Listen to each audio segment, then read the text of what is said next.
Burnout isn't some switch that just flips overnight. It's more like a slow burn, right? It just kind of chips away at your energy and your spirit until one day you hit a wall.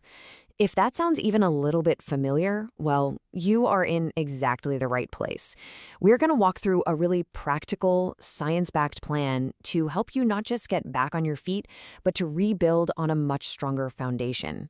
Do these words just hit you right in the gut? That feeling of being totally and completely spent, where even the smallest things feel like climbing a mountain? I get it. It's a really heavy weight to carry. But here's what's so important to hear. You are not broken, and you are definitely not alone. This is a real, recognized state. And the best part is, there is a clear path back. So, to kick things off, let's get super clear on what we're actually talking about here. Burnout isn't just, having a rough week or feeling a bit tired. No, it's a recognized state of deep, deep exhaustion that sticks around. Really, at its core, burnout is what happens when your system has been overloaded for way too long, without nearly enough time to recover. Think of it like this. You're trying to drive a car on an empty gas tank day after day after day. It's not going to work. Eventually, that engine is just going to shut down. And this shutdown shows up in some very specific ways.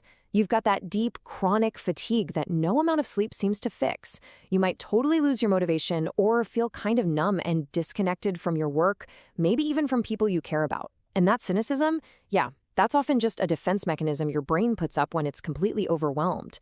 Do any of these ring a bell? Okay, let's get into the actual plan. We're starting with phase 1, stabilize. You know the first rule of getting out of a hole, right? Stop digging. That is exactly what this phase is all about. We have to reduce the overload and just give your mind and body a chance to stop the free fall. So the whole point here is to create some stability. You start by making a list and actively cutting out anything non-essential that's just draining you. Then, and this is a big one, you have to give yourself permission to actually rest and to do it without feeling guilty. Finally, you start doing simple things like slow breathing, a short walk outside, to calm down your body's constant fight or flight mode. This right here is the foundation for everything else. So, once you've stopped the immediate damage, it is time for phase 2, restore. This is where you start to actively, consciously refill your energy tank.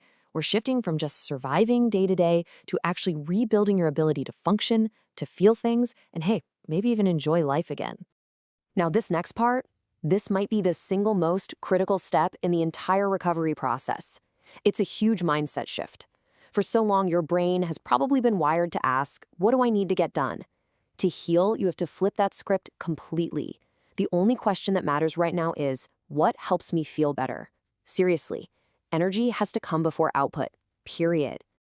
So how do we actually do that? Gently. We are talking about light walks, not training for a marathon. We're focusing on just fueling your body and brain with good food and lots of water. And, so importantly, you start re-engaging with simple, low-effort things that give you even a tiny flicker of pleasure. Maybe it's listening to an album you love. It's all about gentle restoration, not creating another stressful to-do list. And that brings us to phase 3, rebuild. Okay, so now you've got a little bit of energy back in the tank. You can shift your focus to creating the habits and structures that are going to protect you from now on. This is where you proactively design a way of living and working that doesn't just lead you right back to where you started, right? This is the proactive stage. You've got to take an honest look at your workload and redesign it so it's actually manageable. It means setting and enforcing firm boundaries around your time and your energy. It means learning to say no. You build a daily routine that has recovery baked right into it, and you start to reconnect with why you do what you do. That sense of purpose, it's a powerful shield against emotional exhaustion. This brings us to a really core truth of this whole thing. You cannot heal burnout with the same habits that caused it. It's impossible. It demands real, actual change. Trying to recover while sticking to the very behaviors that drained you in the first place, that's like trying to dry off while you're still standing in the rain. It just doesn't work. But to rebuild the right way, you also have to know about the common traps people fall into. The first instinct for so many of us, especially high achievers, is to just push harder. That is the absolute worst thing you can possibly do.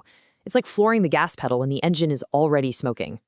Next up, please do not ignore what your body is screaming at you. That bone-deep exhaustion is a critical signal. It's not a sign of weakness. It's a vital piece of data telling you that your system is overloaded and needs a change right now. Also, try to avoid turning your recovery into yet another high-pressure project. Suddenly deciding you have to meditate for an hour, go to yoga every day, journal for 30 minutes, and eat perfectly. That can just become another source of stress. Remember the goal. Start small and just be consistent. And finally, please be patient with yourself. Burnout didn't happen in a day, and recovery won't either. It's a process. It's going to have ups and downs, and that is 100% normal. Which, of course, leads us to the big question pretty much everyone asks. How long is this going to take? Managing your expectations around the timeline is absolutely crucial for sticking with it. The honest answer is, it really depends on how severe the burnout is. For mild case, you might be looking at a few weeks. For more severe burnout, it could easily be several months, maybe even more. But listen, the goal here is not speed. The goal is real, sustainable recovery. Consistency is what's going to get you there. If you take only one single thing away from all of this, please let it be this. Burnout feels like a personal failure. I know it does, but it's not. It is simply feedback. Powerful, undeniable feedback from your mind and your body. And that feedback is telling you that the pace, the pressure, the systems you've been living under, they're just not sustainable anymore. So what if you saw this not as an ending, but as a genuine opportunity, an opportunity to finally listen and to build a new way of living and working, one that's actually built on a foundation of sustainable strength?